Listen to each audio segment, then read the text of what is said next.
Bunga di Batu Cadas. Audiobook oleh Novel Silat. Jilid 10 Part 2. Pangeran Ranakusuma memandang tabib itu sejenak.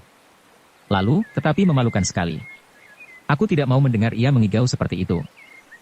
Pangeran, berkata tabib ini, biarlah hamba mencoba untuk menenangkan Raden Ayu Galihwarit. Pangeran Ranakusuma mengerutkan keningnya. Tetapi hatinya bagaikan menyala ketika ia masih mendengar istrinya mengigau. Katanya, mudah-mudahan aku berhasil. Jika Kumpeni dapat membantuku, maka Kamas Ranakusuma akan menjadi seorang senapati agung di Surakarta dan akan mendapat tanah kalenggahan yang mencukupi untuk 7 turunan. Untuk anak cucuku, untuk anak cucu Rudira dan Warih. Diam, diam. Aku tidak mau mendapatkan kedudukan yang harus dibeli dengan noda pada kesetiaan seorang istri. Aku membiarkan kau bergaul dengan mereka, tetapi tidak untuk mengotori keluarga ini. Raden Ayu Galihwarit sama sekali tidak mendengar, sehingga karena itu ia masih saja berkata, dan usaha itu tampaknya akan segera berhasil dalam waktu singkat. Tidak, tidak, Pangeran Ranakusuma pun berteriak. Tetapi Raden Ayu Galihwarit sama sekali tidak mendengarnya. Namun dalam pada itu, justru telinga hati Pangeran Ranakusuma lah yang telah mendengar suaranya sendiri. Sebenarnya lah bahwa ia memang telah memberikan waktu dan kesempatan terlalu banyak kepada istrinya. Dan sudah barang tentu dengan pamrih seperti yang dikatakan oleh Raden Ayu Galihwarit itu. Pangeran Ranakusuma memang tidak dapat ingkar kepada diri sendiri, bahwa sebenarnya lah ia telah bermain api. Ia ingin membiarkan istrinya berdiri di atas pagar ayu, tetapi tidak melampauinya. Namun batas yang tidak berjarak itu ternyata tidak dapat dipertahankannya, sehingga akhirnya Raden Ayu Galihwarit itu telah terjerumus ke dalam tindakan yang tidak dapat dibenarkan. Oh, Pangeran Ranakusuma melangkah surut. Tangannya yang sudah siap mencekik leher istrinya, ditariknya kembali. Dengan kepala tunduk ia melangkah menjauh. Dengan hati yang pedih dilihatnya isi hatinya sendiri. Pamrih yang terlampau besar, seperti yang disebut-sebut istrinya itu. Ia memang ingin menjadi seorang senapati besar dengan tanah kalenggahan seluas 7 kali tanah kalenggahan seorang pangeran biasa. Karena itulah maka ia tidak berbuat apa-apa lagi. Sekali-sekali Raden Ayu Galihwarit masih juga mengigau, meskipun tidak sekeras sebelumnya. Tabib itu berusaha untuk menitikan obat yang dapat menenangkannya meskipun hanya sedikit, tetapi obat itu bukan untuk menghentikan sama sekali, karena tabib itu tidak berani menanggung akibat, bahwa Raden Ayu Galihwarit akan terdiam untuk selama-lamanya. Meskipun suara Raden Ayu Galihwarit menurun, tetapi ia tidak juga berhenti mengigau. Ia masih saja berbicara tentang dirinya, tentang anak-anaknya dan tentang cita-citanya. Pangeran Ranakusuma yang tidak mau lagi mendengar igauannya itu pun kemudian meninggalkan bilik itu dan kembali duduk di pendapa. Bagaimana ia berusaha untuk mengusir angan-angannya, namun ternyata bahwa setiap kali ia pun dihadapkan kepada sikapnya yang tamak. Sehingga karena itulah, maka yang terjadi sekarang bagaikan telah meremukkan jantung dan hatinya. Ki Dipanala dan tabib yang masih muda itu masih menunggui Raden Ayu Galihwarit. Setiap kali mereka harus menahan nafasnya jika Raden Ayu itu kadang-kadang menyebutkan rahasia dirinya yang paling dalam. Bahkan di dalam keadaannya yang semakin lemah karena obat yang dititikkan di mulutnya, ia masih dapat menyebut beberapa nama orang asing dengan kata-kata yang tidak jelas. Bagaimana mungkin hal itu dapat terjadi, desis tabib itu perlahan-lahan. Terasa bulu kuduk Ki Dipanala pun meremang. Ia tidak pernah menduga bahwa ia akan mendengar pengakuan yang mengerikan. Apalagi dari mulut seorang perempuan bangsawan. Apakah kau tidak dapat berusaha agar Raden Ayu itu terdiam, desak Ki Dipanala. Aku tidak berani melakukannya. Aku tidak berani menanggung akibatnya jika ia akan terdiam untuk seterusnya. Dan hal itu akan mungkin terjadi jika aku menitikkan agak terlalu banyak. Kau dapat memperhitungkannya. Kau sudah cukup ahli, tetapi tidak ada jaminan yang pasti tentang kekuatan jasmaniah seseorang. Dan aku memang tidak biasa memberikan lebih dari yang sudah aku berikan. Ki Dipanala hanya menahan nafasnya saja. Namun kegelisahan yang sangat telah mencengkam jiwanya. Namun tiba-tiba Ki Dipanala itu terkejut. Dilihatnya Raden Ayu Galihwarit yang lemah itu tiba-tiba saja berhenti. Kemudian matanya terbelalak sejenak, hanya sejenak, karena ia pun kemudian memejamkan matanya. Bagaimana? Bertanya Ki Dipanala. Tabib itu meraba tubuh Raden Ayu Galihwarit. Dipijit-pijitnya bagian belakang telinganya. Kemudian diusapnya dengan sejenis obat yang cair seperti minyak kelapa. Mudah-mudahan ia akan segera sadar, berkata tabib itu. Apakah itu gejalanya? Memang ada kelainan. Tetapi mudah-mudahan. Sejenak Raden Ayu Galihwarit memejamkan matanya. Nafasnya dengan teratur lewat lubang hidungnya yang mancung. Tabib itu menjadi berdebar-debar. Dicobanya untuk mengusap kening Raden Ayu Galihwarit. Kemudian bagian belakang telinganya dan pundaknya. Perlahan-lahan Raden Ayu Galihwarit membuka matanya. Kidipanala dan Tabib yang menungguinya menahan nafas dengan tegangnya. Sepercik harapan telah tumbuh di dalam hati mereka. Kidipanala bergeser mendekat ketika ia melihat Raden Ayu Galihwarit itu kemudian bergerak. Diangkatnya kepalanya sedikit. Namun karena badannya yang masih sangat lemah, maka kepala Raden Ayu itu pun terkulai kembali di pembaringan. Kidipanala memandang Tabib itu sejenak sambil mengangguk sedang Tabib itu pun mengangguk pula. Namun keduanya mengerutkan keningnya ketika mereka melihat Raden Ayu Galihwarit itu tersenyum. Kenapa ia justru tersenyum, bertanya Kidipanala di dalam hatinya. Dan keduanya terkejut ketika Raden Ayu itu justru tertawa perlahan-lahan. Raden Ayu, panggil Kidipanala dengan cemas.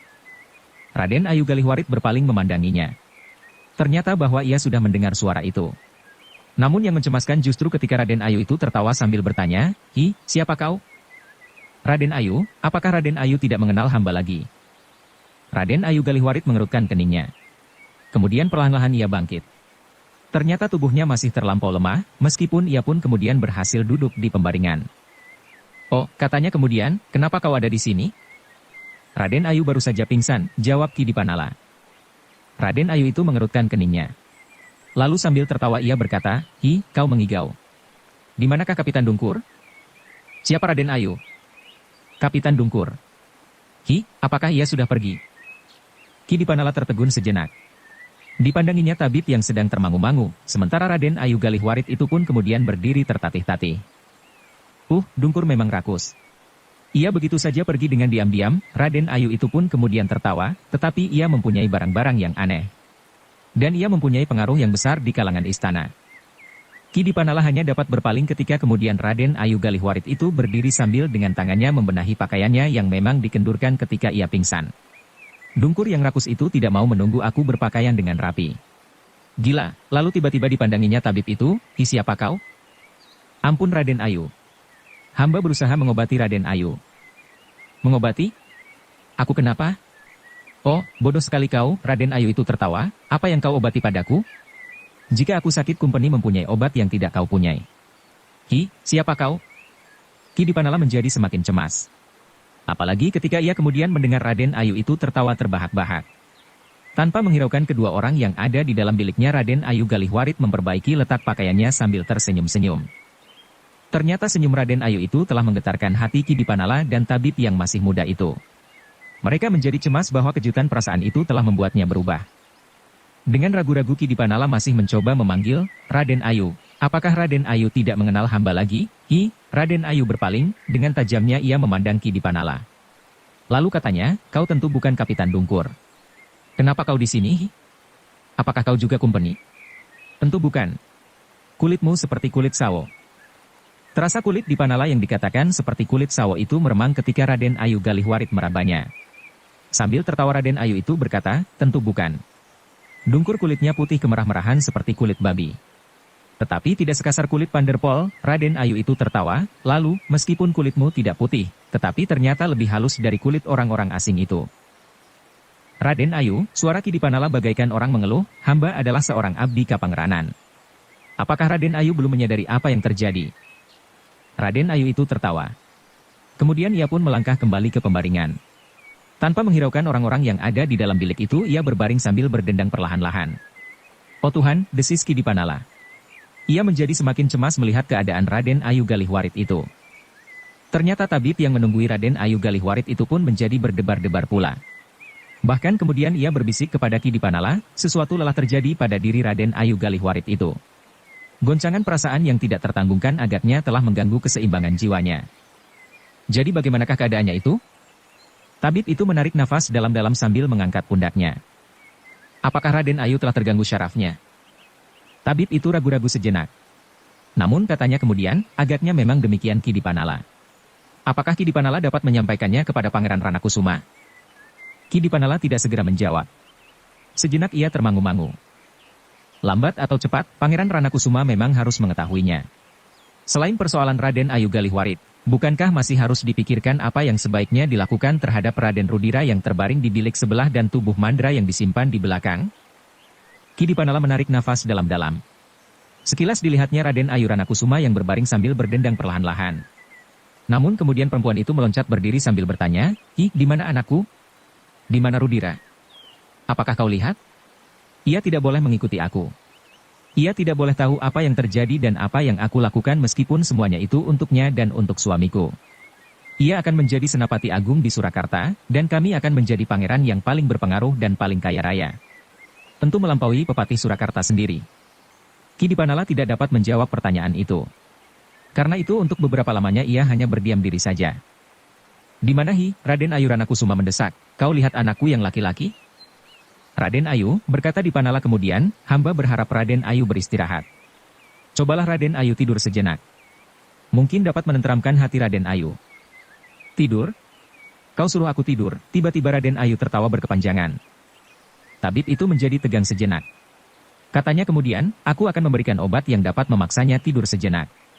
Ramuan kulit dalam buah pala dengan beberapa macam ramuan yang lain. Tetapi sebelumnya, beritahukanlah kepada Pangeran Ranakusuma, agar pangeran dapat melihat akibat yang telah terjadi pada istrinya. Ki Dipanala mengangguk sambil bergeser. Kemudian ia pun melangkah keluar pintu. Ketika pintu bilik itu berderit, Raden Ayu Galihwarit pun melangkah ke pintu. Tetapi tabib muda itu mencoba menahannya. Raden Ayu. Silahkan Raden Ayu tinggal saja di dalam bilik ini. Sebentar lagi Dipanala akan kembali. Apa? Dipandanginya tabib itu sejenak, lalu, kenapa kau melarang aku pergi? Tinggallah di dalam bilik ini, saja Raden Ayu. Apakah Rudira tidak akan melihat aku di sini? Ya Raden Ayu. Raden Rudira tidak akan melihat Raden Ayu tinggal di dalam. Apakah Dungkur, atau Panderpol atau Setepen akan datang? Oh, tabib itu mengusap dadanya. Ternyata Raden Ayu itu sudah menyebut sedikit-sedikitnya 3 buah nama. Terlalu, tabib itu mengeluh sendiri. Hi, kenapa kau diam saja? Bentak Raden Ayu. Di luar ada Raden Rudira, katanya begitu saja terloncat dari bibirnya, karena itu silahkan Raden Ayu tinggal di dalam. Oh, apakah ia tidak akan datang kemari? Tidak. Raden Ayu itu tertawa. Katanya, sekali-sekali ada juga baiknya menipu kanak-kanak. Tetapi niatku baik. Niatku bersih untuk anak dan suamiku. Tabib itu menyahut, ya, memang niat Raden Ayu bersih. Karena itu, silahkan Raden Ayu duduk saja di dalam. Raden Ayu Galihwaru melangkah kembali ke pembaringan. Kemudian dibaringkannya dirinya seenaknya tanpa menghiraukan orang lain di dalam bilik itu. Dalam pada itu, dengan sangat ragu-ragu Ki Dipanala bagaikan merayap mendekati Pangeran Ranakusuma yang masih duduk mematung di pendapa. Dengan dada yang berdebar-debar Ki Dipanala kemudian berkata perlahan-lahan, ampun Pangeran. Hamba akan mohon kesempatan untuk mengatakan sesuatu tentang Raden Ayu, apa yang akan kau katakan? Tentu kau akan mengatakan bahwa perempuan itu sudah mulai sadar. Pangeran Ranakusuma terdiam. Ia masih belum berani mengatakan dugaannya tentang Raden Ayu Galihwarit karena ia mendengar suara tertawa berkepanjangan. Jika istrinya itu masih dalam keadaan tidak sadar seperti pada saat M berteriak-teriak, maka ia harus menunggu istrinya itu bangun. Tetapi kalau perempuan itu sudah terbangun? Hamba Pangeran, jawab Ki Dipanala, sebenarnya Raden Ayu sudah sadar. Maksud hamba, Raden Ayu sudah bangun dari pingsan dan bayang-bayang yang menyelubunginya. Tetapi, Ki Dipanala tidak dapat meneruskan kata-katanya. Namun karena justru kecemasan yang serupa itu sudah ada di dalam hati Pangeran Ranakusuma, maka tiba-tiba saja ia menyahut, gila maksudmu? Atau setengah gila atau apa? Ki Dipanala menarik nafas dalam-dalam. Jawabnya, hamba tidak dapat menyebutnya Pangeran. Tetapi memang ada gangguan pada syaraf kesadarannya. Raden Ayu tidak dapat mengenal hamba lagi. Oh, Pangeran Ranakusuma meletakkan dagunya pada kedua tangannya yang bertelekan pada pahanya dengan sikunya. Bahkan kemudian kepala itu menunduk dan bersembunyi di balik kedua telapak tangannya. Hancur, semuanya sudah hancur. Aku masih mengharap bahwa cemar yang melumuri keluargaku masih dapat disembunyikan, meskipun tidak bagi hatiku sendiri. Tetapi aku masih mengharap bahwa perempuan itu akan menyimpan rahasianya meskipun aku sudah mengambil keputusan untuk menyingkirkannya dari istana ini. Tetapi jika ia menjadi gila, maka ia akan berkicau apa saja tanpa menghiraukan noda yang tercoreng di kening. Perlahan-lahan tabib itu dapat pangeran perintahkan untuk mengobati sejauh-jauh dapat dilakukan, persetan, Pangeran Ranakusuma itu pun kemudian berdiri. Dengan tergesa-gesa ia melangkah ke bilik istrinya. Ketika dengan keras ia mendorong daun pintu, Raden Ayu Ranakusuma terkejut.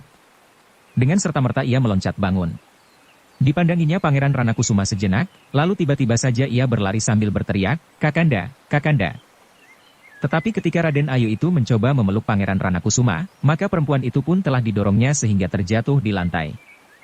Raden Ayu Ranakusuma itu masih sempat memekik. Namun kemudian ia terdiam sejenak. Dipandanginya suaminya dengan tajamnya. Perlahan-lahan ia bangkit. Dan tiba-tiba saja Raden Ayu itu tertawa sambil berkata, "Hi, aku belum mengenal caramu. Ternyata kau kasar seperti setepen." "Diam," teriak Pangeran Ranakusuma.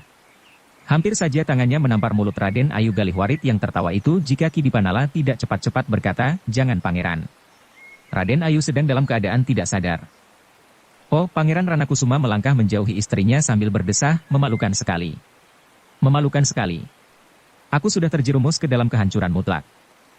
Dan sambil menggeretakkan giginya Pangeran Ranakusuma menggeram, "Ia harus diam. Ia harus diam." Lalu tiba-tiba ia berbalik sambil berkata, "Aku akan membunuhnya. Aku akan membunuhnya." "Pangeran," berkata Ki Dipanala, "ternyata Raden Ayu Galihwarit telah kehilangan kesadarannya. Hamba berharap bahwa tuanku akan tetap sadar menghadapi keadaan ini. Betapapun pahitnya empedu, jika itu memang harus ditelan, maka pangeran tidak akan dapat memuntahkannya lagi." Pangeran Ranakusuma menggigit bibirnya seakan-akan ia sedang menahan sesuatu yang bergejolak di dalam hatinya. "Dipanala," berkata Pangeran Ranakusuma sambil memandang istrinya, "hanya sekilas, apa yang harus aku lakukan?" Terasa jantungnya seakan-akan berhenti berdenyut ketika tiba-tiba saja ia mendengar istrinya itu tertawa. Perlahan-lahan Raden Ayu Galihwarit pergi ke pembaringan dan seperti yang telah dilakukan, Raden Ayu itu berdendang perlahan-lahan sambil mempermainkan ujung jari-jarinya. "Ia benar-benar sudah gila," gumam Pangeran Ranakusuma. "Itulah sebabnya kita harus mengasihani. Jika ia tidak berlumuran dengan noda, aku tidak akan ingkar. Aku mengambilnya sebagai istriku dalam keadaan seutuhnya. Ia aku terima dengan segala yang ada padanya." Gelak tertawanya, tetapi juga tangisnya. "Dan seharusnya aku juga bertanggung jawab selama ia terganggu jiwanya." Pangeran Ranakusuma berhenti sejenak, "Tetapi sekarang aku tidak dapat melakukannya." "Tidak dapat, justru karena Galihwarit tidak setia kepadaku, ia telah berkhianat apapun alasannya, tidak seorang pun yang menjawab. Aku akan mengantarnya pulang malam ini." "Pangeran, jadi bagaimana dengan tubuh Raden Rudira dan bagaimana dengan Mandra yang ternyata telah berkhianat itu?" "Tidak ada gunanya Galihwarit ada di sini. Ia tidak akan tahu apa yang akan kita lakukan atas Rudira dan Mandra. Karena itu, siapkan kereta. Aku akan membawanya pulang kepada ayahanda dan ibundanya." Pangeran, Ki Dipanala berusaha untuk mencegah, akan timbul berbagai akibat dari tindakan pangeran itu. Sebaiknya pangeran memikirkannya masak-masak. Pangeran Ranakusuma memandang Ki Dipanala sejenak, lalu, "Aku tidak dapat membiarkan hatiku terbakar dan kemudian di luar sadarku, aku membunuhnya. Selagi kau dan tabib itu ada di sini, biarlah aku membawanya kepada ayahnya. Mungkin itu akan lebih baik baginya dan bagiku sendiri." Ki Dipanala menarik nafas dalam-dalam. Katanya kemudian, "Tetapi jika demikian, tentu akan merupakan kejutan yang dahsyat bagi ayahanda dan ibunda Raden Ayu Galihwarit. Apalagi kini putri pangeran ada di sana pula." "Apa boleh buat," desis Pangeran Ranakusuma, "tetapi jika aku masih saja selalu mendengar ia mengigau, aku selalu didorong oleh suatu keinginan untuk membunuhnya."